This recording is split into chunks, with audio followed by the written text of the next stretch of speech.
Gonna go live any minute, Natasha. Okay. Doesn't matter if we start a little early. Wait, don't start.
Corona and lockdown have affected us all. On both a business and personal level. We are all feeling worried, lost, and frustrated. There is very little we can control at the moment.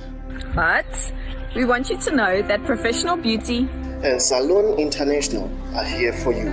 We do webinars, articles, and seminars to help you get through these tough times. Our business is at the heart of the industry. We are in this together. We will recover. And we will come back stronger than before.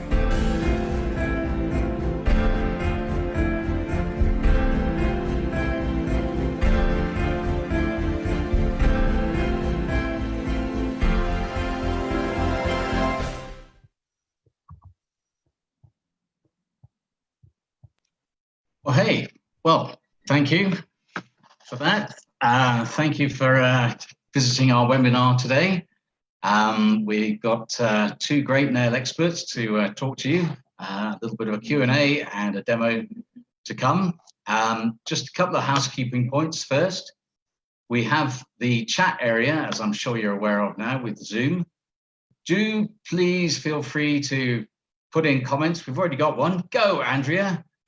So do say hello and say hi and everything there, but if you have specific questions for either Andrea or Sinette, please use the Q&A area. You'll see the tab at the bottom of the screen. Please use that, otherwise your questions might get lost in any chat that's there. So do say hello in the chat box. And while you're saying hello, I will mention that we have Andrea Smith and Sinette van Rensburg. I'm going to move out of the way of the camera so that Sinette can then come and say hello. So without further ado, over to the pair of you. Thank you. Thank you. Hello, everyone. Good afternoon, everyone. Hi, Andrea. Hello. So nice to be here. Thank you. I'd just like to welcome everyone to our seminar today, Secrets of Success. I know this has been a really difficult time for everybody out there, for everyone in the beauty industry. And I know a lot of you can't wait to just get your hands on your clients and see your clients again. But you've probably heard enough about that for now. So many of you have been keeping really busy with other things, not being able to do your clients. Many of you have been doing press nails. You've been experimenting with nail art and things like that. And I must say, it's been amazing to see how you've put your talents to the test and how many of you have created the most beautiful press-on sets. Not just stunning sets, but also presentation boxes, boxes that I'm sure your clients just can't wait to open and get their hands on those nails to put them onto their fingers. So today I'd just like to introduce, as you know, we've got Andrea Smith, a very talented young lady who'll be sharing her secrets to success with us today, as well as also doing a demonstration at the end of our chat. But before we start, I'd just like Andrea to introduce herself and tell us a little bit more about herself, what she does, how she got into the industry, things like that. So over to you, Andrea. Thank you, Sunette. Hi, everyone. So I'm Andrea Smith, for those that don't know me. So since I was a little girl, I've always loved nails. It's always been something that has been on my mind. I'd always want nail polish. I think I owned every possible color under the sun as a child. Every time we were at the shops with my mom, I'd be like, oh, Mom, look at this new pink color. She's like, but you have pink. I'm like, no, but this is a different shade of pink. So it's always been in me to love nails and want everything to do with nails. And about 5 years ago, my parents gave me the best birthday present ever, and it was a nail course with Biosculpture. And that was my first ever professional course that I had done, where I learned about nails and got to work with a proper system, and it was just life-changing from that moment. And I started working part-time in the afternoons, after work, in the evenings, on the weekends, and eventually it got to a point where I had to choose between work and nails. And that's where I decided to leave my other job and go full-time into nails and do what I love the most. And then after that, about 2 years after, I was offered an educator position with Biosculpture, and I'm still with them today, and I absolutely love their product. And I've entered quite a few nail competitions, and everything to do with nails is like, yeah, it's just amazing for me. I love everything about it. I go to the professional beauty show. I try and keep up to date with everything in terms of nails, from, you know, lengthening treatments to nail art. Literally, I don't stop trying to learn. It's something I feel in our industry that it's changing daily. It's from one day to the next, there's something new, and you need to almost try and be on top of it to keep up to date and to not fall behind. And I think that's why I love this industry so much. You can't get bored. There's always something new. And yeah, that's my story. Absolutely. Yeah, the industry is constantly evolving. So if you don't keep up, you're definitely going to be left behind, for sure. Andrea, you recently won the Professional Beauty Nail Technician of the Year for 2020. Tell us a little bit more about that. And, you know, how did that come about? How's that affected you? How's it influenced your career? And also just what contributed to you actually, you know, claiming that title?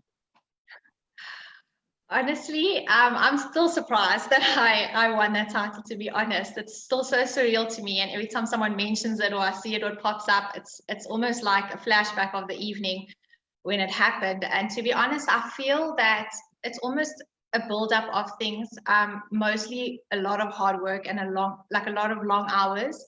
I started working from my parents' home, so I ended up working in a room with a table, and then slowly that whole room changed into a salon. And then from there, I ended up getting another lady to work with me. Then there was 2 of us. So I'm still based from there. I'm still a home salon. I've done everything from a home-based salon. I absolutely love it. My clients have become like family. And I feel that by doing what you love and having passion for what you do, you'll always do well at it, as long as you keep putting efforts in it and you keep learning. And I feel that maybe through me trying to continuously grow myself and also entering competitions, I feel that when I first started entering competitions, I almost was still trying to find my feet. I wasn't really sure what the judges are looking for. You know, I wasn't really sure what type of art to do. So in total, I know I've entered 4 nail file photographic competitions, and I only won on my 4th entry. So my first 2, I didn't place at all. My 3rd one, I came 2nd, and then I placed on my 4th one. And I feel from one set to the next, you can almost see the improvement from the first one to the last one, because it's almost like I keep changing and evolving as it goes. And I feel that with this industry, as long as you are willing to adjust and to grow with the industry, you will get to where you want to be. And then last year with the Professional Beauty Awards, one of my colleagues from head office from Biosculpture, she said to me, she's like, why don't you enter Nail Tech of the Year? And I'm like, no, I don't know if I'm good enough. And then she's like, no, just do it. I'm like, okay, only if you enter Salon of the Year. So we almost, made each other enter, and then we actually both ended up placing, which is absolutely amazing. And I'm very grateful for the opportunity. Was that Tanya? Yes. Yeah. So Tanya, Salon of the Year. Salon of the Year. And so, yeah, it's so funny how we were both scared. We're like, okay, I'll do it if you do it. And then we both ended up winning, which is amazing. Yeah, that was incredible. Andrea, how did you feel in that moment when you found out, getting called out, as obviously you found out you were one of the top 3 yes. to begin with, and then on the actual awards evening, the announcement of you winning that category.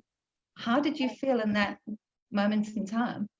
It's almost like I didn't even hear my name. Just my whole table just stood up and screamed. And then that's when I clicked. I was like, okay, that's me. And then I was wanting to cry and smile and everything at the same time. And then I just got up and started walking towards the stage, and then everything was just going through my mind. The other competitors that were in my category as well, there was such amazing nail technicians, and the thought of having been placed next to them in the top 3 and then winning the category, it was honestly an honor to win and be alongside those girls as well. Yeah, I remember that was very humble of you when you went on stage and you mentioned both Nadia Erasmus as well as who was your other contender? Annelies from Nelspruit. Annelies van Donda, of course, yes. Yes. So, and you mentioned them both, which was really incredible, that you actually recognized the 2 girls that you were up against as well. So, that was amazing. Andrea, also with regards to winning that title, how's it affected your clients? How's it affected your business? My clients are so excited. After that, they all send me messages. They posted on my Instagram and Facebook pages saying, you see, we told you we had the best nail technician, or yay, my nail technician is Technician of the Year. And they're just almost excited to have a bragging right to say that their nail tech won this award. And I think almost maybe made them feel like, oh, I'm with one of the greatest nail techs kind of thing at the moment. So they felt awesome, and I'm just like, okay, I still am not even aware that this has even happened. It's I'm still trying to absorb the news, but they were over the moon. And I think they're really happy for me, and I appreciate it because I've become also close to my clients. I've got a lot of regular clients. I've got to a point where I was very fortunate and became very fully booked and unable to take new clients. So all my clients that keep coming back are repetitive. I see them every couple of weeks. So, you build a relationship with them, and to have their support from the beginning when I was in a little room with just one nail desk to not really even knowing what art I was doing to now, it's honestly just an amazing experience. That's great. I've got a question from Kylie who asks, what does it take to become Nail Tech of the Year and entering as many competitions as possible? So what did it take? I mean, what did it take you to get to that point? What was the turning point for you? I think the biggest thing for me was my nail art. So nail art has always been something that I've been passionate about, and it's something I've always tried to improve in terms of my skill, because mostly I think also with my salon, a lot of my clients came to me because I was offering nail art and this type of nail art that I was offering. And I would always try and offer more than just the usual. So I would always try and challenge myself and practice different nail art techniques, try and come up with something new. And that's how I ended up, I think, retaining some of my clients. And the more I started practicing nail art and entering competition. So my first competition that I entered was a photographic one, because I felt that I'd feel more comfortable doing a photographic one before I did the live ones at the Pro Beauty Expo, because then no one can see me. I can do it in my own time. So I almost started by doing that because I felt more at ease doing it in my own environment. And I didn't place in my first competition that I entered, but I was very proud of my work. I was very happy with what I did. And then I entered again with the second one. Again, with that one, I didn't place. And then I entered for my first live competition. I felt more comfortable with nails in terms of competitions. I entered the gel polish creations at Pro Beauty, and then I won that category. And from the moment I won that, I almost got a bit more confident and started playing around with the more types of nail art. And then I wasn't so scared to enter more categories and more competitions. However, it is something that I'm not going to lie, competitions aren't easy. For myself personally, I stress quite a bit when it comes to these competitions, because I think I place a lot of expectations, and I almost I really want to do well in what I do. I don't want to sort of half do it or do okay in it. I want to do well in my job.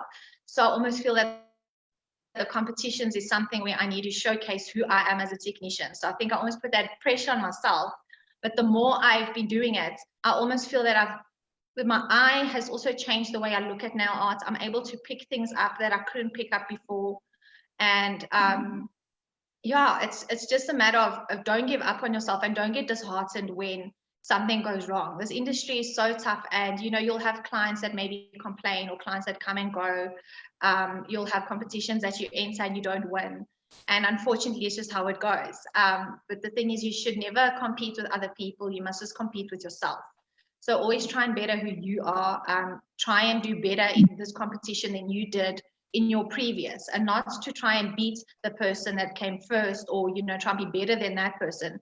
As long as you keep getting better than yourself from the previous set that you've done, and you can see an improvement in your work, that to me is the best thing you can do, because then you are growing at your own pace and you're running your own race. To try and compete directly with someone and try and be like them is going to be impossible, and you're going to feel very disheartened, and everyone's style is different, everyone's work ethic is different. You just need to put in the hours and just try and be the best version of yourself. And every time you do a set of nails, the next time you do it, try and better that. And that way, I think you get to a point where you can start placing in competitions. Honestly, I still feel like it's unreal. Every time I've won a competition, I'm shocked all over again. It's like, what, really? Like, how is this happening? So, it's just something that you just do it because you love it. And as long as you're putting love into your work, people will see that. Working with passion, is what's going to also, make you grow in what you love doing the most. When we were chatting the other day, Andrea, you said something very important to me, and that was, even your winning sets, when you look at them, you find fault in so many places, and even when you just finished a set, you look at them and you go, analyze it to see, okay, I already could have done this better and that better. Exactly. That happens to me every single time. It's the same thing as when this on your news feed with Facebook, it will say 3 years ago today, and then there's a picture of nails, and you're like, oh, why did I post this on Facebook? What was I thinking? It's almost like the more you grow, your eye starts changing, and you start picking things up that at that point you couldn't pick up. And now, even when, like you're saying, I'll win a set with, I'll win a competition with a specific set. Then when I look at it, say maybe a few months later or a year later, I'll look at it and be like, if I could redo it, I would do X, Y, and Z. And I think that's the most important thing, is you need to be able to find flaws in your own work and see where you could have improved. And then that is what you take onto your next set. And then you improve on that. And then you should just keep getting better and better. I hope that's what I try to do. I think it's being open also to constructive criticism, and not to take it as a you know, a knock on your work and what you're doing. I mean, you could win a competition 1 year and one time, and the next time enter and you may not win. What advice do you have for you know, competitors when that happens? I mean, I suppose you're only as good as the last set you did. Yeah, I think when it comes to something like that, it also depends what you're entering. So I personally always enter nail art competitions because that's my personal favorite thing about nails is all the art. And everyone has a different style. So sometimes the theme will speak to a specific person's style where they will excel at because that is almost who they are as a nail technician. So you could do a really great set and it will be good, but because it's that person's style, it's almost like they adapt to it a bit better or maybe in a more unique way. So just because they've won, it doesn't mean your set's not good or you're not good enough. It just means for that specific category and in that theme, she is the better technician. And at the end of the day, I mean, we can't all come first the whole time. But as long as the person keeps trying, you know, like I sit back and think my first entry into the nail file, I think it was the steampunk category I'd entered. And if I gave up at that point just because I didn't place, I wouldn't have gotten to where I am now. And it's just very important to not be disheartened because someone else won. It's not about someone else won or someone else is better. You just need to look at yourself and your own work. And if you aren't happy with something, ask. So I remember with my Aladdin set, I didn't place with Aladdin. And then I asked, what have I done that is not like allowing me to place? So where am I going wrong? And then when I got that feedback, then I understood what I needed to change. And then in my next set, I ended up placing second. And then after that, I realized, okay, I think I'm getting the hang of it and I'm starting to understand what they want. And then in my most recent set that I entered, I went with a Mardi Gras. That's when I placed first for the first time in the photographic competition. So for me, it's almost like a growing thing within yourself. As long as you can see where you need to improve, you improve on it the next time and you will just keep growing from there. Absolutely. Andrew, we have a question from Natasha. She asked, what advice can you give her to get more clients? Her salon is 5 months old. She's in a complex, so she doesn't get, you know, much exposure. Obviously, she doesn't have the footfall the same as you would. And obviously, you being a home-based salon as well, you understand that. You know what that's like. Definitely. So I understand exactly what that's like. And I also don't have a sign outside my house saying that there's a salon there because we're in South Africa and safety reasons. I don't do anything where someone can know I'm working from home. And how I built up my clients, one of the biggest things that worked for me is I found people in industries that worked a lot with people. So if you find cashiers or people that work at like pharmacy dispensaries, and I actually did their nails for free because they see a lot of people and they constantly having their hand in their clients' faces. And then people would ask, oh, who did your nails? Your nails are pretty. And I'd ask them, if anyone comments on your nails, please give them my business card. And I gave them business cards or flyers, whatever I had at the time. And then they would give my information over. Another thing that I did is I advertised a lot on the community pages in my area. So I'm based in Krugersdorp. So on the Krugersdorp community forum on Facebook, I post a lot of ads on there, and I did a lot of specials in terms of come with your friend and get 50% off. That worked quite well. And I also had a loyalty card. So on your 5th set, you would get free nail art. On your 10th set, you'll get a certain percentage off. And I found that worked really well. I hope that helps you. Natasha, I hope that helps. And then another question from Kylie. She'd like to know, for how long do you recommend gaining experience before opening your own salon? Honestly speaking, I started working from my home-based salon the second I qualified in my course, and I started doing it part-time. I feel that it's something that is a personal thing. I don't think there's a length that you should wait a certain period of time. I feel it's all about how comfortable you are in what you are doing. And as long as you feel confident in the work that you are giving and that you can operate a salon, it's honestly a personal thing. Someone can start from day one. Other people feel that they need to take a year or two before they get comfortable in doing it. So as long as you feel that you know how to operate a salon, you understand what goes into it and what work is required, then it's a personal thing that you can start as soon as you feel ready. Yeah, absolutely. And I suppose the other thing as well is training. Make sure that you get sufficient training on everything that you will be offering in your salon, which is really, really important. Definitely. And one thing to always remember when you've got your own salon, it sounds great being your own boss and all, but it comes also with a lot of responsibility. If a client complains or if there's a problem with something, you need to deal with it. So you need to also be able to understand that there's going to be things that aren't going to go smoothly, and you need to be the one to implement it. You need to make sure you never run out of stock. If a client wants this pink color, you must have that pink color. You mustn't say, oh, sorry, actually, we don't have it. So all those little things is what makes the clients keep coming back. And it's all about the service that you give them. So as long as you also focus on your service, that's also a really great way to get your clients coming back. Absolutely. Thank you for that, Andrea. And then another question from Kylie. She's asked, which competitions do you recommend for beginner techs? So would you like to answer that? Yeah, I think you're the professional with that, because you run the competitions. But from my personal experience, it just depends what your strengths are when you begin doing competitions. If you like to do art, or if you like to do your salon nails or your extensions and your tips, because you've got the different categories. And especially with Pro Beauty, they've got a category where you've been doing nails for, I think it's a year or two. It's your novice category. Yeah. When you've just started doing nails, they've got a category specifically directed to that technician, which is great, because then you're not competing against people that have been in the industry for many years.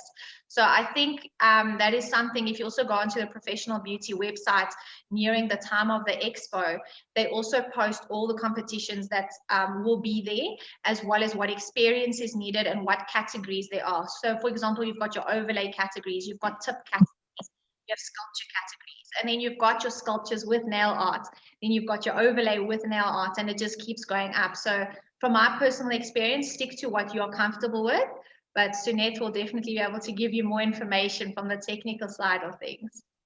Yeah, definitely, Kylie. We have various different categories that actually cater for your skill level and your experience. And as Andrea said, rightfully, to start with something that you're comfortable with. Start with the novice category with just your normal nail enhancement application, and then take it from there. Unless you're very daring and you want to plunge right into the nail art competitions, you're welcome to do so. You'll never know how well you're going to do until you actually participate and actually do it. But if you join us tomorrow, I will have Tracy Ogan from Image Cartel, and we will be chatting specifically about the competitions, what the judges are looking for, and everything to do with the competitions. So join us tomorrow at 12 o'clock. Yes, I'm joining as well. Great. Okay, so another question here is, how do you determine prices in comparison to your competitors? Okay, so pricing is very relative to your area, in my opinion. It's something that you need to do a little bit of research. So when I started my salon, between me and my mom, we would drive to all the other salons in the area and get price lists. And it's not to be funny or, to try and do it in a bad way. You need to know what they're doing. So I looked at what treatments they are offering, and then I looked at what prices they were offering it at, because that will give you a good indication at also with what treatments are in demand, and as well as what the going rate is. And don't go cheaper. Don't be the cheapest in your area, because sometimes that also shows like maybe something's wrong with you and the quality of your work or the products you're using. And then don't also go too expensive where you're outpricing yourself and you don't, you can't be competitive in terms of price. So almost price yourself in the middle. That way you're not too cheap, you're not too expensive, but you almost comfortably price for the pocket of your area. So for example, my area, I can't charge what I would say charge if I was in Sandton. So it's all different for area-based salons. So just do that, and then that's always the best way to judge what price to set yourself at. And also look at the product.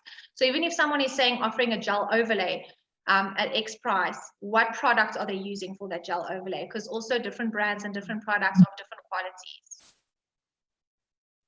Yeah, so you've got to be clever with your pricing with regards to working all those things out. Obviously, your running costs will come into that as well. Whether you are a home-based salon or whether you're in a shopping mall or something like that, which is going to be higher operational costs as such. So you need to factor in all those things as well. Also knowing, as you said, Andrea, what your competitor's up to. There's nothing wrong with that. You need to know what your competition is doing to stay at the top of your game, not just with regards to pricing, but with regards to offering as well, which is really, really important. Another question we have here from Liz. She'd like to know if Biosculpture offers a short course only for nail art. We do have different nail art courses. So we've got different distribution centers throughout the country. So depending on which area you are based in, you can go to that educator. So it also depends what nail art exactly that you are looking for. Every educator offers to a different skill level. So you can either contact Biosculpture South Africa. They can put you in contact with the closest educator. You can contact me directly. I can also assist you. We sometimes do online courses. I offer some online courses myself as well. So when it comes to online, it's different. You can almost attend anybody's nail art courses online. But if you want to be one-on-one, it's easier to go to an educator that's in your area if you want to be in person with them. Thank you, Andrea. Malise, I hope that helps. And I'm sure you can get in touch with Andrea as well to get more advice. Andrea, if that's okay. Yes, yeah, she can inbox me on my page. I'll respond. Awesome. And then we have another question is, how did you manage working full-time and a part-time nail business on the side? And what were you doing? It was really difficult. It was long hours. It was very hard. I mean, I remember like finishing with clients after the sunset. The last client will leave very late. And it's something that you need to do, as difficult as it is and as tiring as it is. If it's something you want, it's the only thing you can do. And that's why I think it got to a point where I was getting to a point where I couldn't balance both anymore. It was one or the other, and that's where I decided to go full-time into nails and pursue that as my career, because it's always something I wanted to do. But it wasn't easy. I'm not going to lie and say it's easy. It was hard. But you had to start somewhere. So exactly. and you did that. So yeah, for me it was a bigger risk to just leave my job and try and start nails. I was scared that I wasn't going to do well and then I don't have a proper income, if I could call it that. Whereas I felt by having my stable job, I was getting an income, and then if the nails took off, it's a bonus. And when it took off, I was very fortunate, and then I went full time. Excellent. And I think, there's no more questions right now just yet. So I think I'm going to hand over to you to show us what you have planned today with regards to nail art. And I know you're going to demonstrate some very basic nail art techniques, however, with a little bit of a twist. So something that is practical, wearable, and that your clients will absolutely love. The thing is, with nail art, you can be so expressive and so creative. And as you said, everybody has their own individuality and creates something around them and almost brings their personality into their designs as well.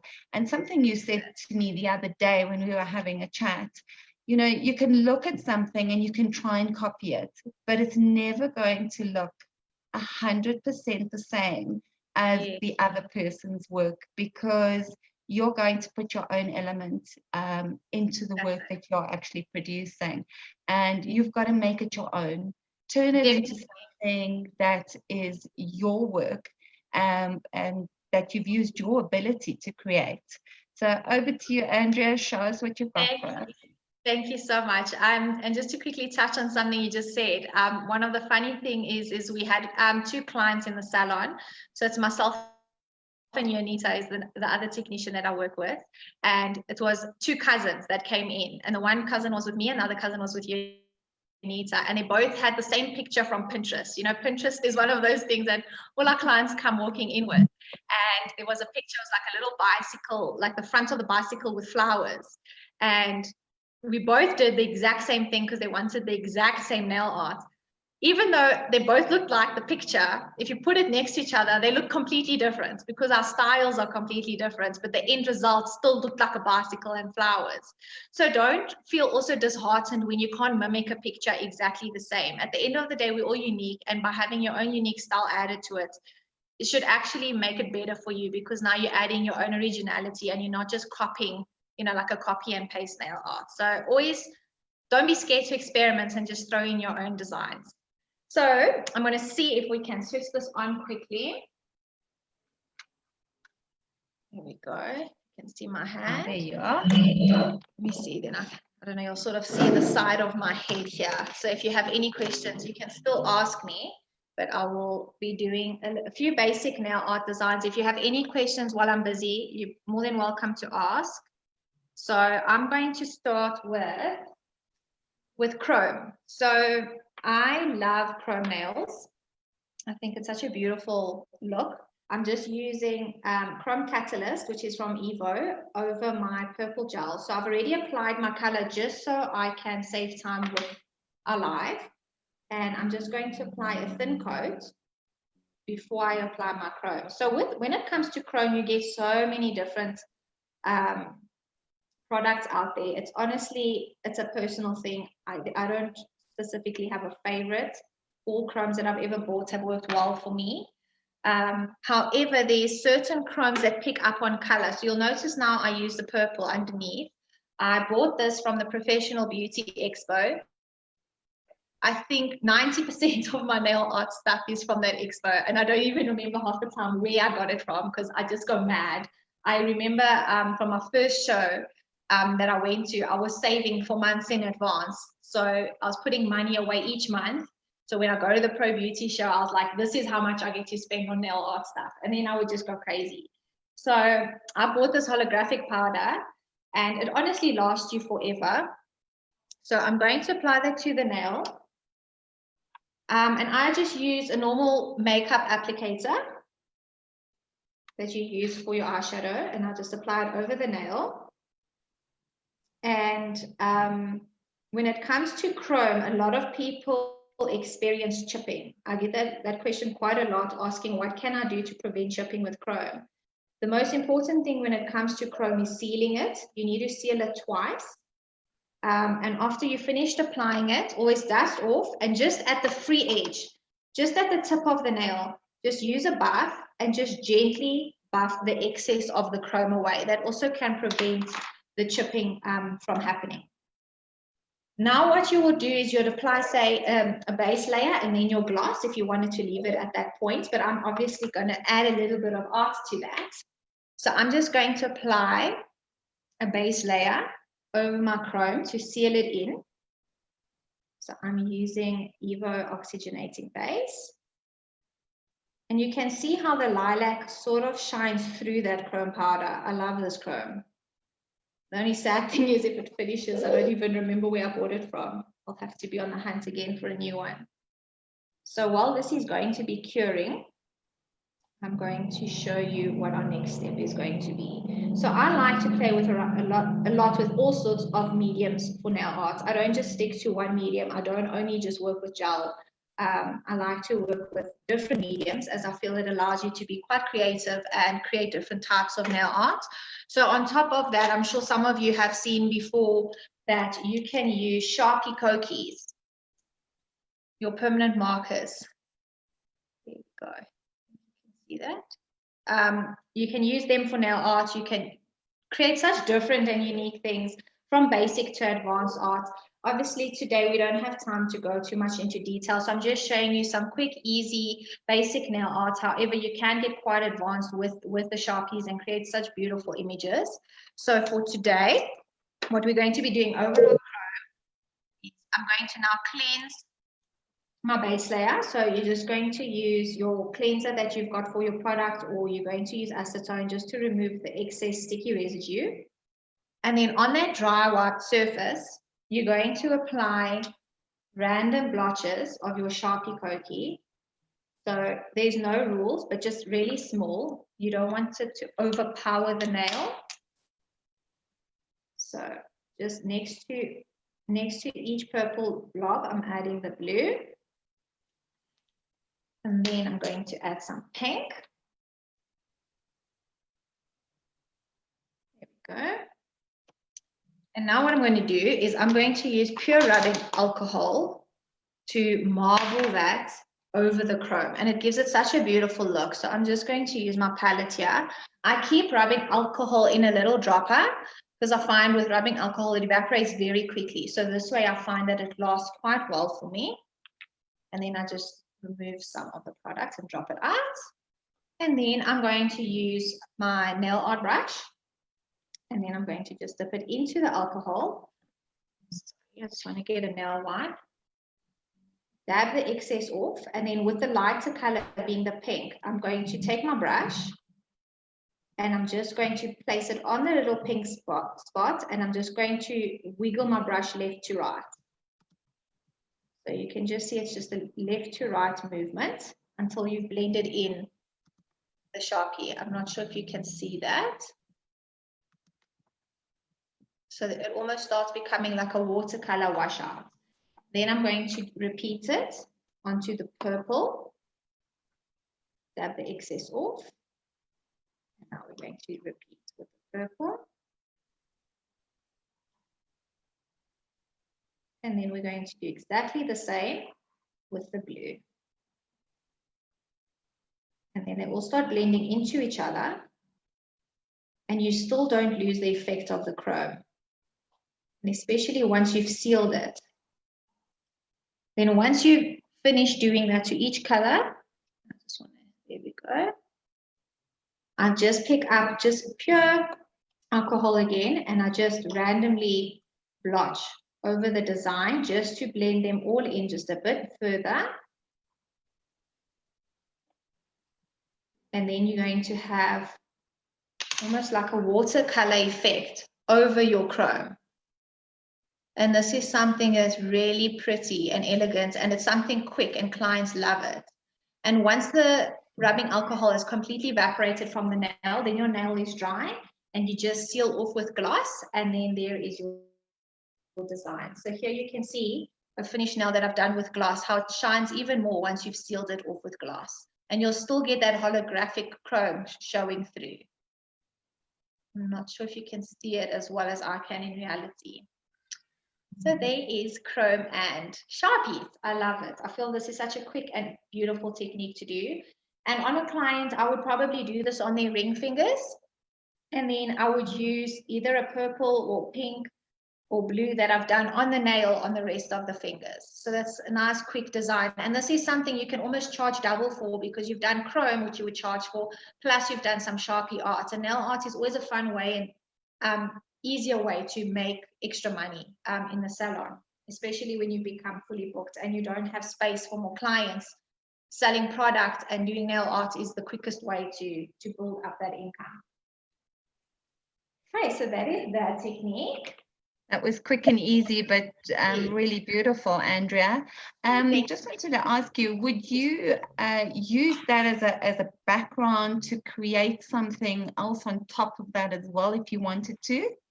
So the thing with nail art, you can always layer it. So on top of that now, you can add threading gel, you can add silver flakes, you can add foil. There's no limit as to what you can do, as long as it's still pleasing to the eye and it doesn't start looking a bit like a circus where you've just chucked everything you have in the salon onto the nail. As long as it complements the style of the art, that's what's nice about layering different designs. So there you've already layered chrome and then you layered Sharpies. You can add flakes in between. You can do a spider gel, threading gel technique on top. It's really up to you. You can add gems. You can put those big bows. You get those 3D bow gems that some clients really like it. I have a few clients that like it. And something like that on top of there would also look really pretty. So what I'm add a bit of glamour to it. Exactly, exactly. So what I'm going to be showing you now, sorry if I go a bit too quick, please let me know, but I don't want to doodle and take too long. I can talk forever if I give myself half a chance. So what I'm doing now, I've used a dark color. I've used Evo Canvas, which is almost got like a purpley, blue, greeny undertone. So almost like the way you turn it and reflect it in the light, it looks slightly different, which is really awesome. Otherwise, you could also use any dark color for the specific design. So what I've done is I've done that color, and now I'm just applying base. And then on top of this base, I'm going to remove the sticky residue and then buff the surface, because I'm going to be doing a threading gel technique. So when I say threading gel, that is Biosculpture's version of a spider gel. So I'm going to be using their white threading gel, and I'm going to drop a design over that. And then we're going to use neon pigments to create like a really colorful technique and design over it. So I'm just waiting for this nail to quickly dry. And now I'm going to remove the sticky residue. And then I'm just going to buff over it. So you can just use any buff. You just need to ensure that there's no shiny bits left on the nail. If there's anywhere that is shiny, your pigment powder that we're going to end up using is going to cover that part of the nail as well, and not only cover where we need it. So use a nail brush, dust off, and continuously check to ensure that there's no shiny bit left on the nail. So this is quite a effective design. It's not difficult at all. So the designs that I'm showing you today, whether you're naturally artistic or not, you will be able to get this right. Because when it comes to nail art, there's certain designs and techniques you have to naturally be creative to be able to get right sometimes. And then there's some techniques where, as long as you know how it's done, it will always look beautiful. And especially when you also push for time in a salon, you need to have these techniques, you know, up your sleeve to be able to quickly give your client something that she will love and think is amazing. But also something that's not too time consuming if you're running short of time. Okay, I just want to, sorry, just bring it closer to me just to double check that there's no shiny bits. And then we're going to have some fun. Okay, so now I'm going to get my threading gel. And I use my nail art brush to pick up the product. You can also use your dotting tool, whatever it is that you feel more comfortable with using. And I'm going to pick up a string of the threading gel and just drop it onto the nail. So I'm not going to specifically do a design, but you'll notice that I'm going to pick it up. I'm going to connect it to the free edge. And then I'm almost going to just move the threading gel around. So it just falls wherever it almost wants. So you can see I move my brush around the nail, so at least the thread can move along with it, but it's not landing in any specific way. When it comes to threading gel, always try and work from your free edge up, so you don't touch your client's skin. It's very important when it comes to nail art to not mess on your client's skin. Also, you don't want overexposure to product, as you can create allergic reactions at a later stage with all sorts of nail problems like contact dermatitis and all of that. If you happen to touch your skin, it's not the end of the world, but don't purposely do it. You can then always just clean it before curing. So that looks like a nice mess now. Okay, I'm going to just cut off the little string, and then I'm going to cure that for 30 seconds. And then while that's curing, I'm going to get my pigment powders out. So I don't know about everybody else. If there is something I have struggled with to find in South Africa is pigment powders. So I'm using pigmented neon eyeshadows actually. I found it in a beauty store, the one. So these are actually eyeshadows, and then I just decanted them into these little tubs, and they work really, really great. So I'm going to use blue. I've already opened them because they're a little bit tricky to open and they make a nice mess sometimes. So I've already opened them to make it easier. And on the sticky residue, we are now going to apply our pigment powder. So I've got a makeup applicator that I use for my pigments. So I'm going to start with yellow, and I'm going to pick it up with my makeup side of the applicator. And then I'm going to just diagonally start covering the design. And then I'm going to do different patches of the different colors across the nail. So you're going to apply the color where you want the color to stick to. If you put it too much over the design, then you're not going to have space for your other colors. So yeah, if you also want neon color eyeshadow, you can always add this to your face since it's also eyeshadow, then you can match your nails. So it just shows you how you can use so many different mediums to do nail art. You don't have to just stick to what is designed for nails specifically.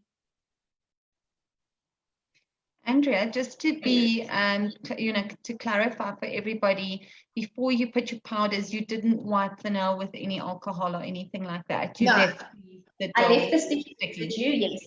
So I left the sticky residue of the threading gel. So the powders are sticking to that sticky residue. And the reason why we buff the nail before we apply the threading gel is for our next step now. Now that we've finished, you're going to take a duster. I prefer using a softer bristled duster than a harder one.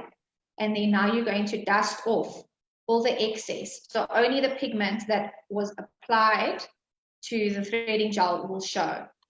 Whereas if you don't buff, the pigment will end up sticking to the whole nail. Whereas now only your design has the pigment. Andrea, question that is slightly unrelated to what you're doing right now, yes, is a question from Natasha. She says she's not sure if you'll be doing any type of foil, in your demonstrations now, but she says she's having problems with her foil sticking. Is there a special technique or any advice that you could possibly give her? So when it comes to foils, not all, is she referring to gel or acrylic? I can give advice with gel. So when it comes to gel products, not all products almost allow the foil to adhere as easily as others. So I work with Biosculpture and Evo. So my bio gel, I find that my colors and my base and my strength gels all work well. Whereas when it comes to Evo, I feel that some of the colors, the way in which they cure, they don't cure to that sticky finish that I need for foil. So I always have to apply a base layer over it to use my foil. So you need to ensure that the tacky layer that the gel cures to needs to be enough for the foil to stick to. And always ensure that the color of the foil is facing you when you're applying it. And always have a bit of pressure when you apply it to the nail and then release it. Because sometimes the pressure is also a thing, and quite quick. So I'm not demoing foil, but just so you can understand, if you place it on the nail, I'm just going to use a nail wipe. As soon as you place it, don't wait too long. You must almost touch and lift up straight away. If you almost sit for too long and then pick it up, it almost doesn't adhere to the nail properly. So it needs to be like a quick tapping motion. I hope that answers your question. If it doesn't, you can just let me know. Thank you, Andrea. Natasha, I hope that helps. Cool. So now that is our neon powders that we did over our threading gel. And you can see the second we apply a top coat, it just makes those colors pop even more. And that is something fun. I'm not going to lie. When you do this in front of clients, they almost see it like as a magic trick. And they're like, oh, wow, this is so amazing.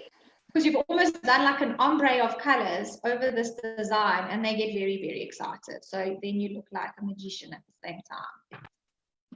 So with this design, I recommend you seal it twice. So you're going to apply a base layer and then your gloss. Because what ends up happening, the way in which the pigment sits onto your threading gel, sometimes it can separate a little bit. It almost doesn't allow your base gel to 100% adhere.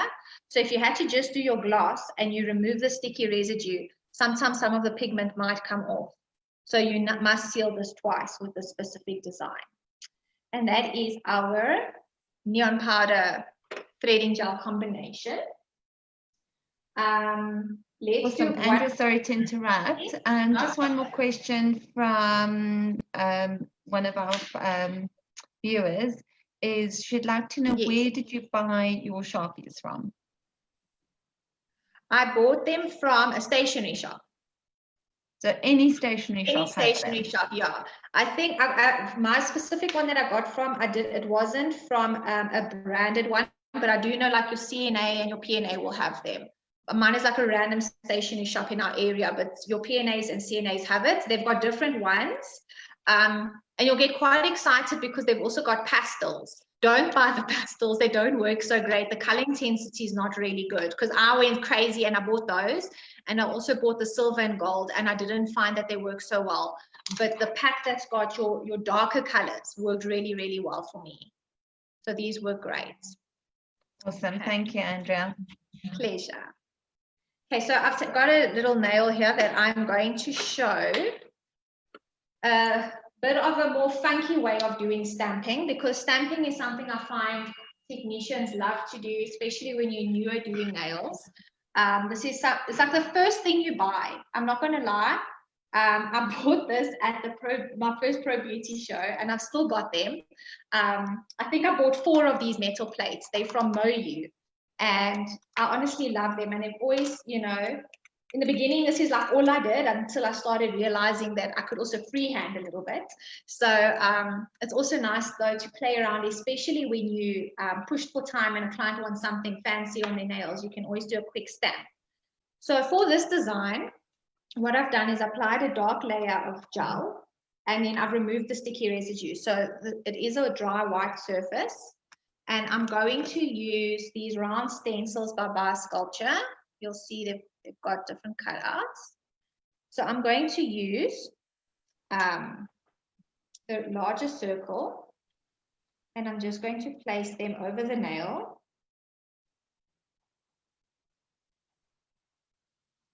And then we're going to stamp over that.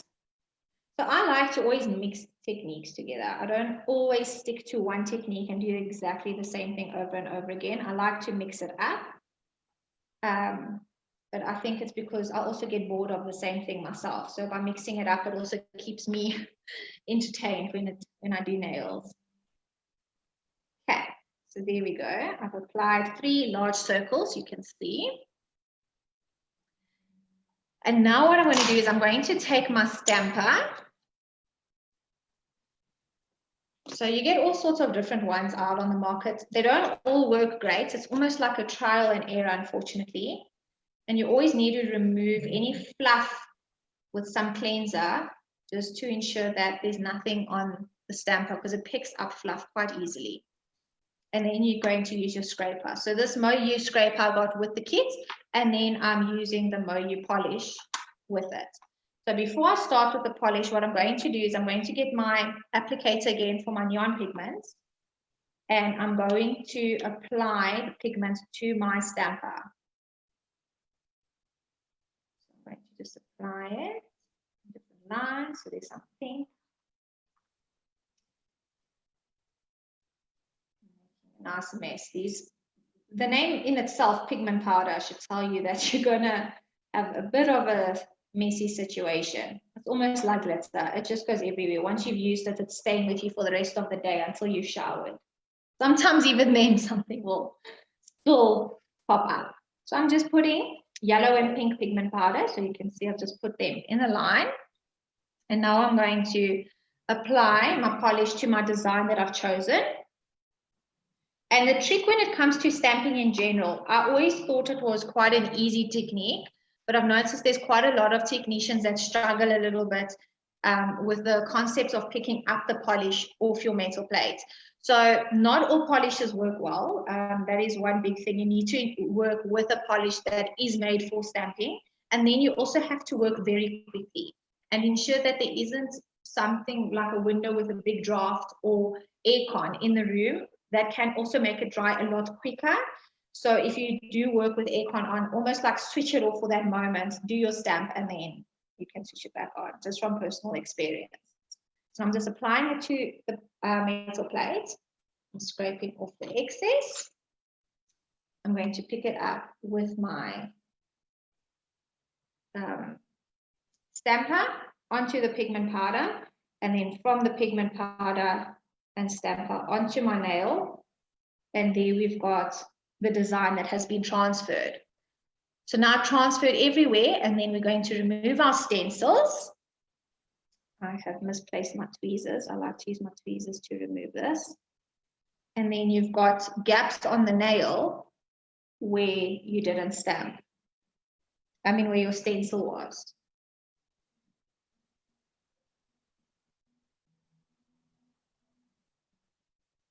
Like that. You see?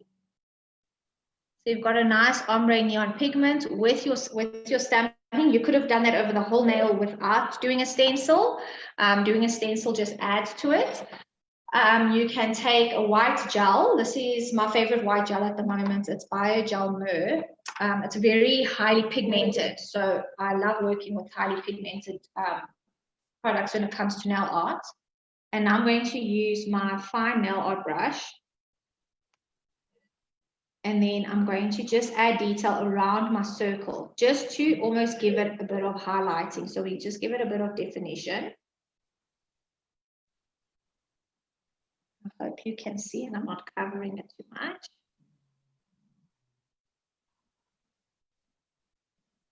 And this is something nice and fun and bright.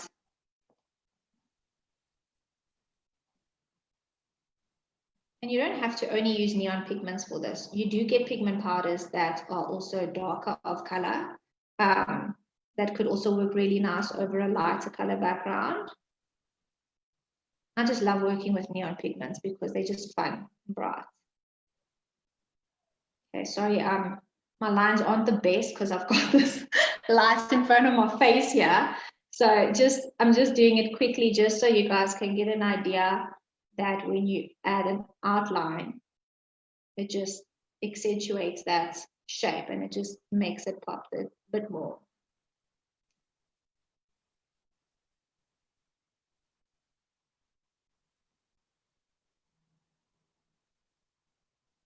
So you can see this takes a bit more time, whereas if you had to just stamp it over the nail without the stencils and without doing this part, it will go quicker. So again, it just depends what time you've got on your hands and what design you're specifically going for. But there's just a quick, fun design that you can do. And there we go. And then that's also something lucky. So I know the tech that I work with, Jonita, she would love this on all 10 of her nails. She loves all the bright stuff. And I always go more neutral and bling. I love my bling. I would do this on myself. This is my style that I would do on myself. Okay, so if you have any questions with this, then you do a top coat, and there you go. Same thing though with the pigment powder. The pigment powder has touched the free edge the same as your chrome. You're going to take a bath just to remove the excess. That also prevents chipping. Okay, so that is some pigment powder fun. And now I get asked quite a lot is to show how to do ombre nails and that granite marble look. But how are we doing with time? I know we're still good, Andrea. We've got we extended the seminar a little bit, so we've got enough time for you to show us your wonderful ombre work. Okay, perfect.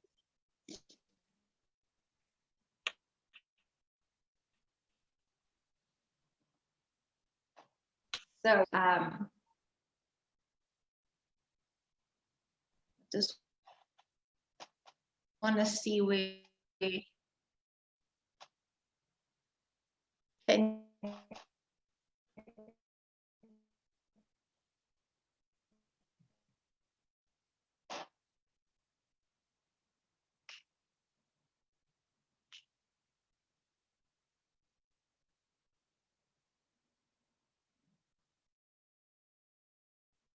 Andrea, you still with us? Hi, I got for a second. Yeah, I'm not sure if it was the signal there, but I just changed internet just to make sure. Just want to see Okay. you're okay. I can see you, but not your nail. So let's just see. See it's what we need to connecting. Let's see if it. Are you Technology. Gotta love it. Gotta love it. Let me quickly see here. Okay. Hence some full woods today and not Sanette van Rensburg. Oh, I'm telling you. Let's see what happens. This is fun. We might have to use the laptop camera if this doesn't. Ah, there we go. I think it's working. Yay. We are back. Yes. Great. So I'm going to quickly show you how to do the granite marble effect. These are two designs that are very easy, very quick to do, but I find that they are the most requested nail art. Whenever I do any form of nail demonstration or nail art class, it's the two techniques that I always get asked, because I almost feel like I think it's also something that whenever there's always new technicians in the class, and if they haven't seen it before, haven't been exposed to it, then this is when they, I guess, get to see it.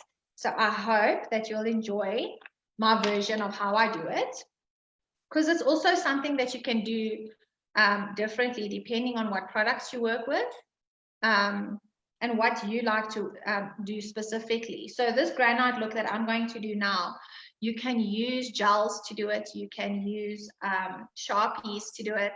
I'm going to be demoing it to you with Biosculpture's high pigment gel. Since these products were launched, I must say, it's changed my art game quite a bit. It allows me to do quite a bit of detail. So I like to work with them quite a lot. So this is how I personally do my granite nails. So I use my nail art brush, my fine nail art brush, and then I pick up product, and then I do random lines over the nail. So you'll see I almost squiggle them. There isn't a specific art to granite nails. And then you can connect one line to another line. If the lines aren't perfect, it doesn't matter.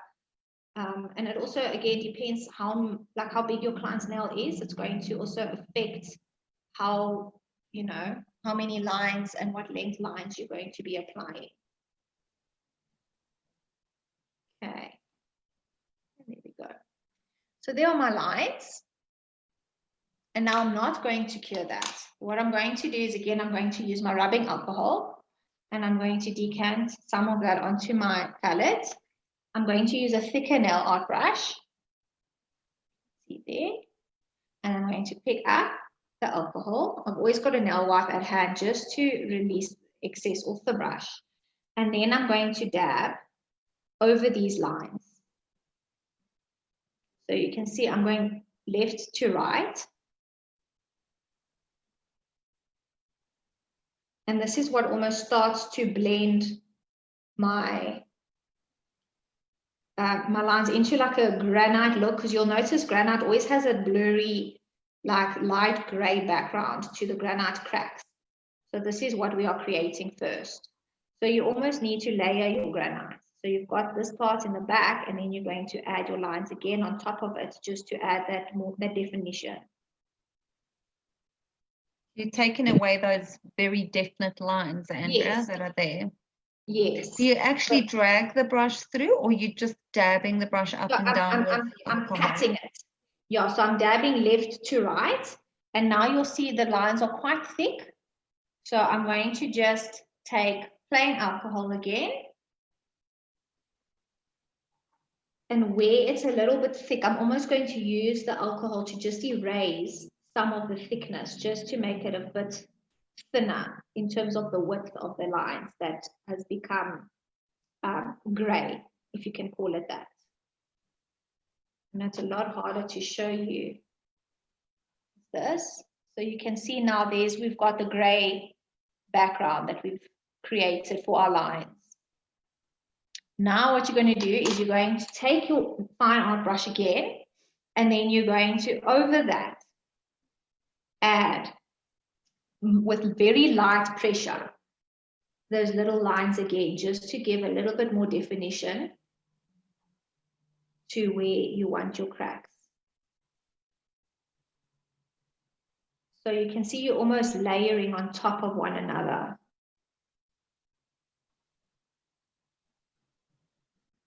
And you just use very, very light pressure with your brush, then less product gets released onto the nail.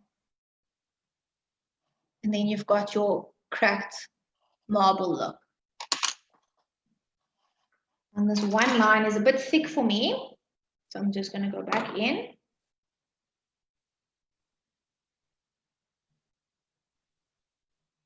There we go, just to thin it out a bit. And there is my granite look.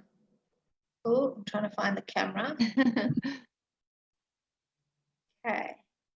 So you can clean up with your rubbing alcohol. Yes, it almost acts as an eraser, okay, which is quite nice. Then I'm going to cure that. And then sorry, Andrea, somebody has asked, where do you get your rubbing alcohol from? And what type of alcohol are you going to use to do this with? So not the drinking type. Everyone always asks about that. They're like, oh, can I use alcohol from the liquor store? I bought I think it's 90% pure rubbing alcohol from Dis-Chem. And then I decanted into my little droppers. I bought these from Westpac. And then I just decant into them that way. Also, if you leave the lid off, it doesn't evaporate as quickly as if you leave the lid off the bigger bottle. And this way, it's easy to just keep reapplying to your metal plate or your palette or whatever it is you're working with, because it evaporates very, very quickly. So yeah, you can get it from any pharmacy, but just be careful. Sometimes if you go to your dispensary to buy rubbing alcohol, for some reason, they sell like a really expensive one. It must be the off-the-shelf one. So I think it's about 50 or 60 Rand for like I think 500 mils or 300 mils from Dis-Chem. So that's your normal RPA, your isopropyl. Yeah, okay. Normal rubbing alcohol, yeah. And then Andrea, somebody has asked, what white gel have you used? I assume it's for this nail you've just created. Is that the base? Yes, I've used Evo Whitney underneath this nail. So I play around with my different gels. So I like to use Whitney from Evo as my background of nails. And then when I do nail art detailing, I like to use the Bio Gel Myrrh for my white detailing with gel. I feel the intensity works better for me. But again, it's a personal thing. Everyone, I think, has their preference. Okay, so now I'm going to apply a base coat. And before curing the base coat, I'm going to add some flakes. So at this point, you could actually add your transfer foils. You can add bits of glitter. I'm going to add silver flakes. You can see them. I love my bling. Bit of sparkle. Yeah, if I could add sparkle to everything, I would. Every girl needs a bit of sparkle. That's it. And now what I do is I take my dotting tool and attach the sticky residue from the base. So I've applied base, so I'm picking up some of that base, so that it allows me to be able to pick up some of the flakes. And then I'm just going to place the flake randomly over the nail next to some of these cracks, just to almost give it a bit of an elegant granite look. You could, instead of flakes, do foils. You can use loose glitter. It honestly just depends on you and your client and what her style is. You also feed off a lot on your clients and see what they also like. And then this is something you could do in conjunction with other colors. It doesn't necessarily have to be now on a set where all 10 nails are white. This can be done with a set of pastels, with a set of dark nails. You can really mix and match. So there's just a little bit of sparkle that I've added. I hope you can see it. I think I've frozen now again. You have. Let's go like that. Can you see it there? Not really. Hold on. Let me. I think my phone is giving me issues. We're doing well. Let me quickly just lift this light up and improvise. Andrea, someone has asked if you could please share the designs that you've done today. If you could share photos of these designs either on Facebook, Instagram, and the different platforms that you're on, so that they can have a look at them properly. Yes, that's perfect. Okay, and then a question that has come up is somebody was told that isopropyl alcohol or rubbing alcohol is the same as surgical spirits. Is that true? I have no idea. Maybe I've learned something new today as well. It's possible. I haven't personally experienced that product or worked with it, but I will give it a try because, yeah, alcohol is running scarce. I think it's in high demand now for more than just nail art and cleaning of wounds. I think, yeah, everyone is disinfecting with it. So it would be interesting to try out the spirits as well and see how it works. Awesome. So thanks for that. I'll try that out definitely. So yeah, now after that, I would just cure it and then apply gloss.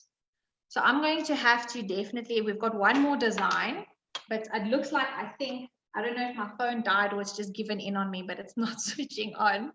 So we are going to just work a little bit differently for the last nail. So I hope you can see what I am doing. So for the last nail, I'm going to show you how to do a French ombre. This is something that I find is always in high demand. So we need to just quickly, I'm going to just move my laptop. So just bear with me quickly, just so I can get it to an angle where everyone can see a bit better of what I'm doing now. We've got nail stuff everywhere. Okay. I'm going to just move my laptop. We lost your other camera. Yeah, it looks like it doesn't want to participate with me. So I'm going to just work slightly differently now. Can you guys see okay there? We can see it. I don't know about everybody else. If they could just give us their heads up. Can everyone see? Just let me know.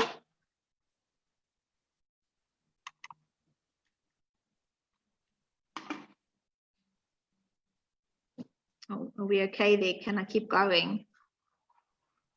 Okay, everyone says yes. You can keep going. Everyone can see you.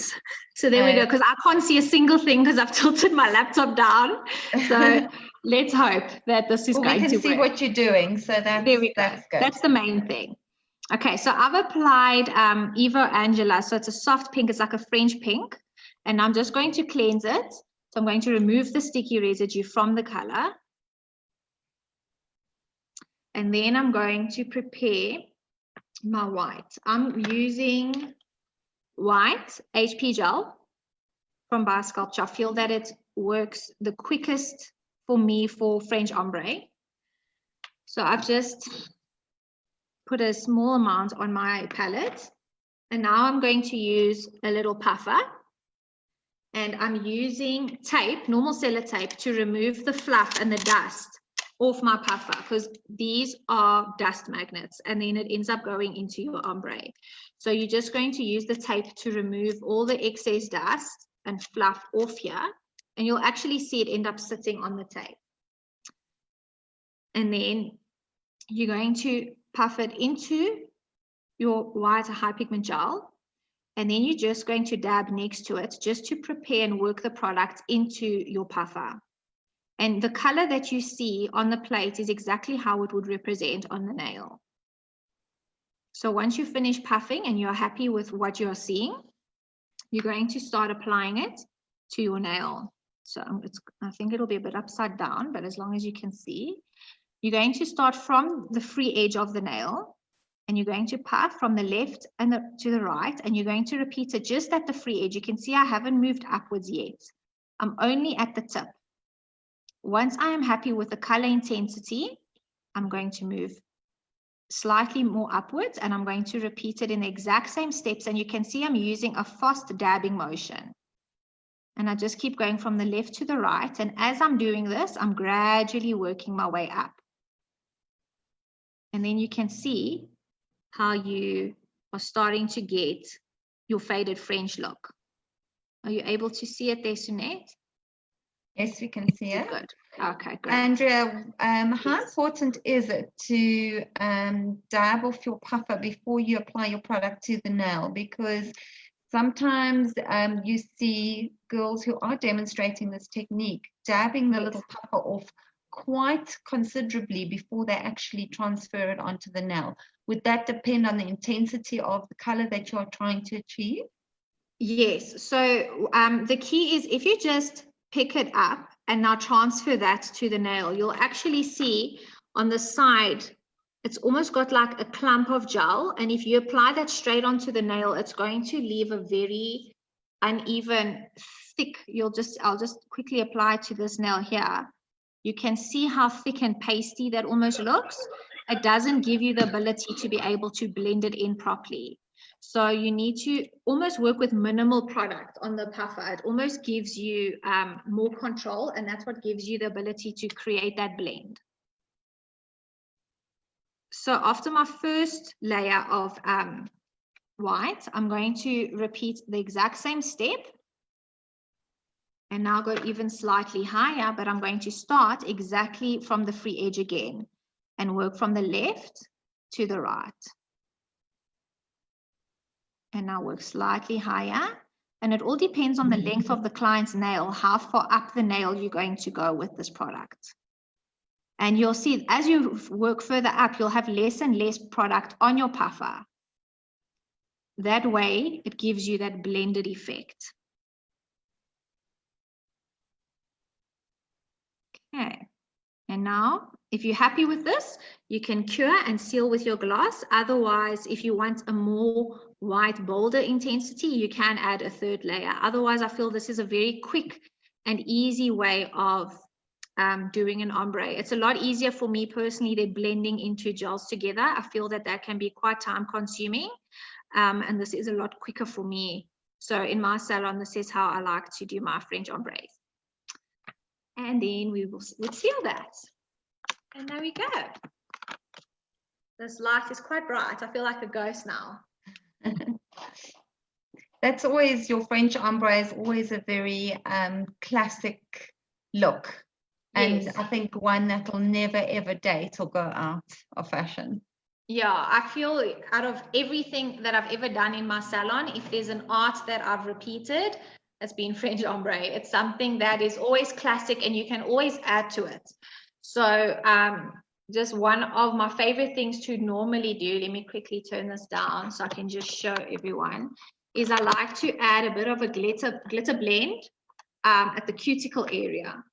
It's something that's so quick, but again, it just adds that little bit of sparkle. So I'm using Evo Renee. This is like my all-time favorite glitter. I just decant a bit onto my plate here, and then I use my nail art brush and I just apply some. I'm gonna try and do this upside down just so you can see, just at the cuticle area. So I almost just create a line with, and just be careful when working on a client, you don't touch her actual cuticle.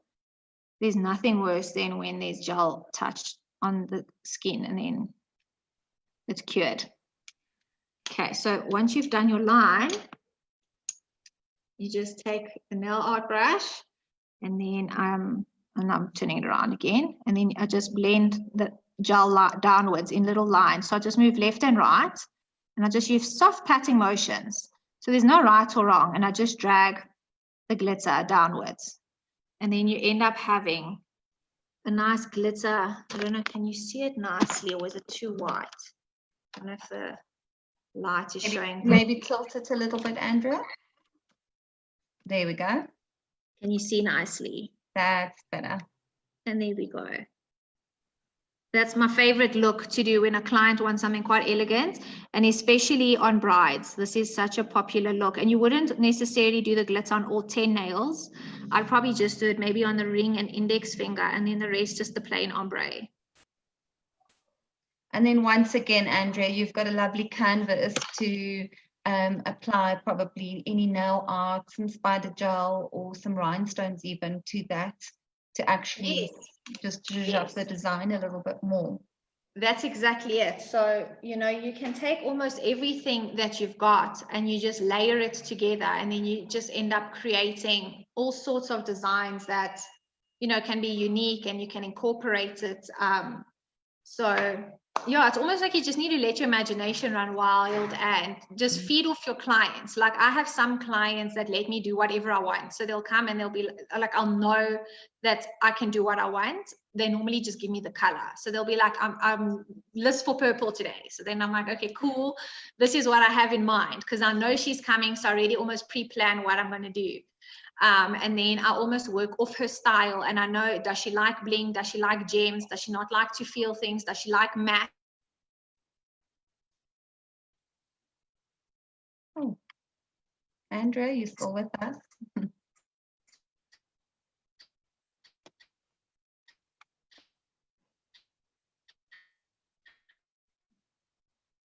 Myself here. Can you hear me? There we go, you're back. Okay, great. I was just saying that some clients, for example, with matte, they don't like either the look or the feel of it. So that's where also some designs look better in matte. Then you know from your clients, you know, what to work with and what, you know, to recommend. Thank you. We got a reply on the surgical spirits. Melanie, yes. Thank you for that. She says she finds surgical spirits does work, but alcohol works better. Okay, so it's almost like a nice alternative. If you can't get rubbing alcohol, you can use surgical spirits. That sounds And then also from Mandy, she wants to know, how do you clean the gel off your puffer?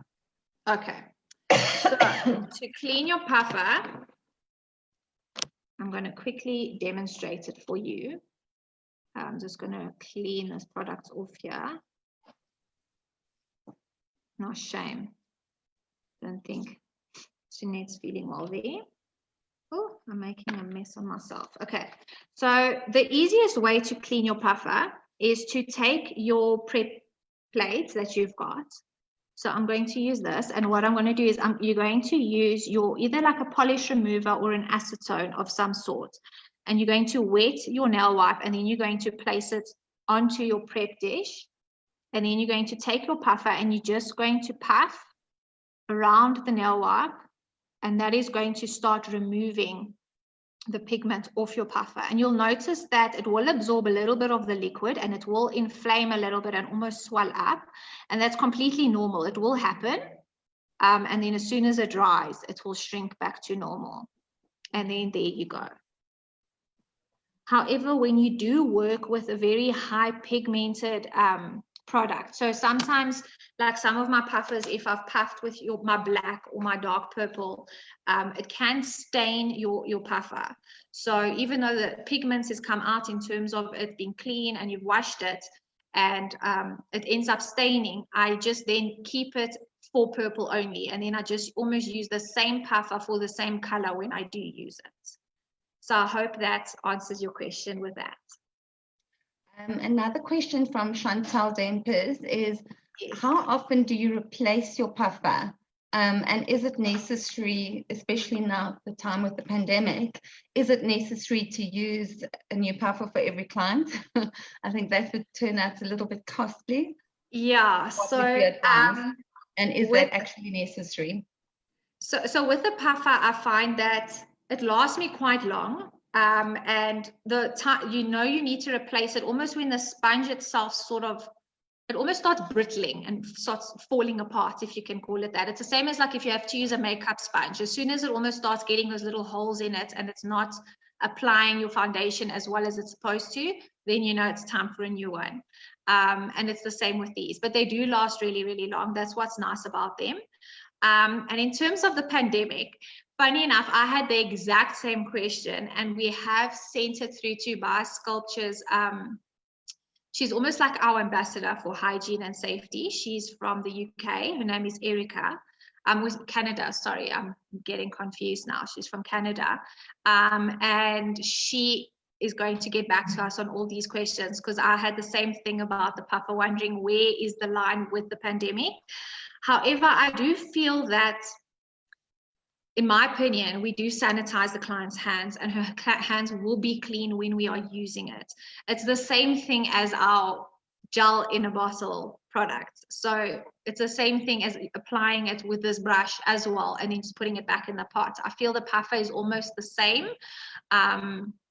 So I think it could be reused if it's cleaned correctly. However, yeah, with the current situation, it is a difficult answer. I'm sorry. I wish I had more news for you for better advice in terms of that. But yeah, I think we're all learning slowly what we can and cannot do when it comes to this puffer and the files and everything with the hygiene. Yeah.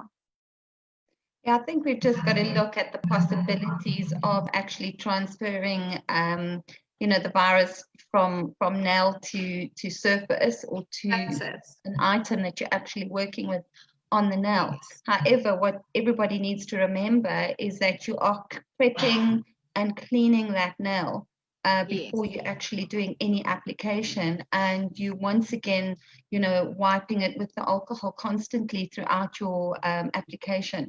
So I think the risk is probably quite minimal. I don't want to put my head on a block. Yeah, I also feel the same, but also it's like, what do you say? Yeah, I'm sure it is. I think if we just follow the procedures and things that we've been doing all along, and that is just making sure that we sanitize, clean, cleanse, wash, and that we are disinfecting, doing what we need to in the salons, we can actually practice safely with that regard.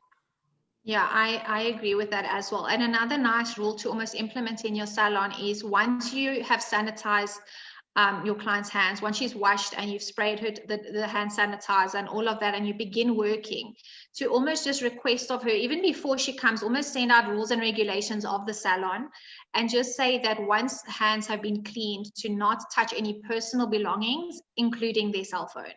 That way, should they have anything to do with a virus on their phone or in their handbag or on their person, they're not going to touch after you've already cleaned. That way, at least if their hands are clean and sanitized, I don't see them being an issue, because there is nothing to transfer necessarily. But yeah, I think we're all just going to feel our way around the new way of life, I guess. The new normal, as they call it now. The new normal, exactly. Andrea, I think we've reached the end of our seminar. We might have time for one more quick question, if we could squeeze that one in. Somebody's asking, what is the proper way to clean and store your gel brushes? She feels hers get quite hard by the very next day, even when she cleans and wipes them. Okay, so I'm thinking she was referring to these gel brushes, not the gel polish ones.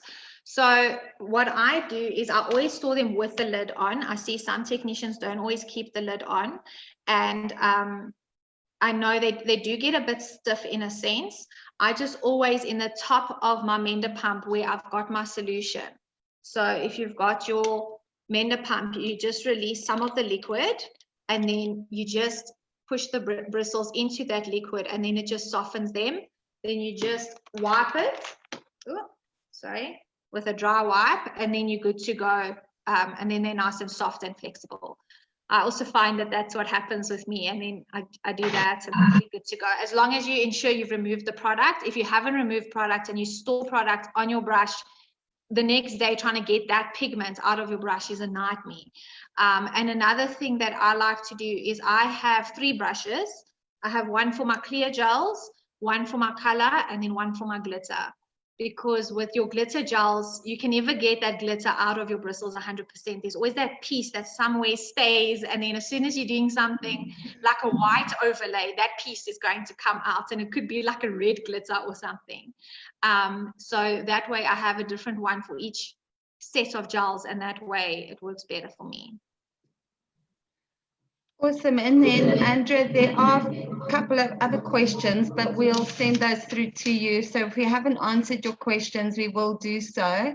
And then, Andrea, if you could just share your page details with everybody, please, before we sign off. Okay, no problem. So on Facebook and Instagram, so on Instagram, it's at Andrea Smith Nails. And then Facebook is Andrea Smith Educator and Nail Artist. But if you go to my website, www.andreasmithnails.com. You will see right at the bottom of the page, you will have access to send me an email. So my email information will be there, as well as links to my social media pages. And then on there, I've also got an online nail art course if you're interested. And otherwise, you can always contact me if you have any questions with anything to do with nail art. I love nail art. It's my favorite. Yeah. Awesome, Andrea. Thank you so much. It's been such a pleasure having you with us today. And so just a quick message that in the chat, people can suggest any topics they'd like to hear about, please, if you could do that. So if you could just send any further topics, anything you'd like us to talk about or to cover, please let us know. That's what we're here to do. So we're here to listen to you and to find out what it is that you want from us. So please do that in the chat panel, everybody, please. Awesome. And thank you to everyone for watching. I appreciate you all coming on and supporting. It really means a lot to me. And I hope I was able to teach you something. Even if it's just one thing Even always if it's one thing that you take away from this. That's exactly it. Thank you so much, Andrew. Really appreciate your time. And thank you to you as well. I appreciate your expertise with us. Thank you so much. Thank you. I really appreciate it. Thank you so much. Have a lovely day, everyone, and stay safe. Thank you, Andrea. Stay safe, everyone. Thanks. Bye. Bye.